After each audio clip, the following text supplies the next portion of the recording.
गहरा सन्नाटा था। रायस्टार धीरे धीरे अपने दोस्त के घर से लौट रहा था। गांव की गलियां खामोश थी। बस हवा की सनसनाहट और दूर कहीं कुत्तों के भौंकने की आवाज गूंज रही थी। तभी अचानक सामने उसका भाई अजया खड़ा हुआ। अजय जो पूरे 10 साल बाद गांव लौटा था। गांव में हर कोई खुश था, लेकिन सबसे ज्यादा खुश रायस्टार था। आंखों में आंसू लिए उसने भाई को गले लगाया।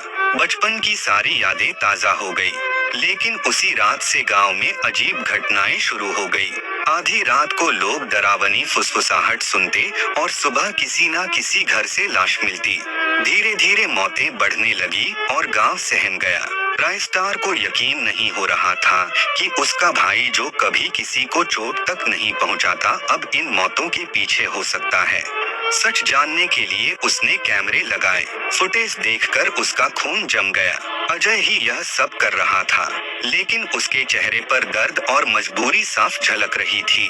उस रात रायस्टार ने हिम्मत जुटाई और अजय के पीछे चला। उसने आवाज दी, अजय तू कहाँ जा रहा है? अजय धीरे धीरे पलटा। उसकी लाल आंखें और पत्थर जैसा चेहरा देखकर रायस्टार कांप उठा। होश आने पर उसने खुद को एक पुराने खंडहर में पाया। अजय वहां खड़ा था और बोला, तू नहीं समझेगा रायस्टार, मैं अब इंसान नहीं हूँ। 10 साल पहले शहर में मुझे एक गैंग ने पकड़ लिया। उन्होंने मुझ पर प्रयोग किया। जो दवा उन्होंने पिलाई वह मुझे हर रात खून का प्यासा बना देती है। उनका मकसद है गांव को डराकर खाली कराना। रायस्टार का गुस्सा फूट पड़ा। भाई तू मजबूर था, पर अब इस साजिश को मैं खत्म करूंगा। वह अजय को मंदिर ले गया।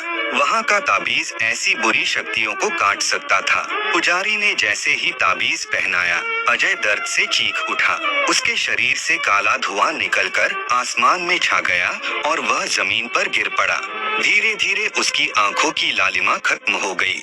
अजय रोते हुए बोला, भाई मुझे माफ कर, मैं तो बस उनका खिलौना था। रायस्टार ने उसे गले लगाया और कहा, अब तू आजाद है। गैंग को मैं नहीं छोड़ूंगा।